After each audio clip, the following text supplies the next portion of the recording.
محکمہ موسمیات نے سندھ، پنجاب اور آزاد کشمیر کے مختلف علاقوں میں کل سے 1 جولائی کے دوران تیز بارشوں، آندھی اور طوفان کا امکان ظاہر کیا۔ ایڈوائزری کے مطابق شدید بارشوں کے باعث لاہور، گجرانوالہ، راولپنڈی، اسلام آباد، باغ، راولہ کوٹ اور مظفر آباد میں اربن فلڈنگ کی صورتحال پیدا ہو سکتی ہے۔ ایڈوائزری کے مطابق سکھر، لاڑکانہ، حیدرآباد، کراچی، تھرپارکر، میرپور خاص، ٹھٹہ اور بدین میں بھی آندھی اور گرج چمک کے ساتھ بارش کی پیش گوئی ہے۔ شمالی علاقہ جات میں بھی بارشوں کے باعث لینڈ سلائیڈنگ کا خطرہ ہے۔ اتھارٹی نے لوگوں کو غیر ضروری سفر کرنے اور احتیاطی تدابیر اختیار کرنے کا کہا ہے۔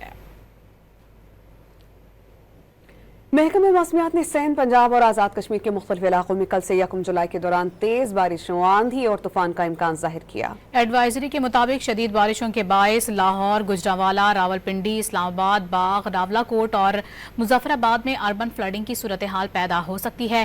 ایڈوائزری کے مطابق سکھر، لاڑکانہ، حیدرآباد، کراچی، تھرپارکر، میرپور خاص، ٹھٹہ اور بدین میں بھی آندھی اور گرج چمک کے ساتھ بارش کی پیش گوئی ہے۔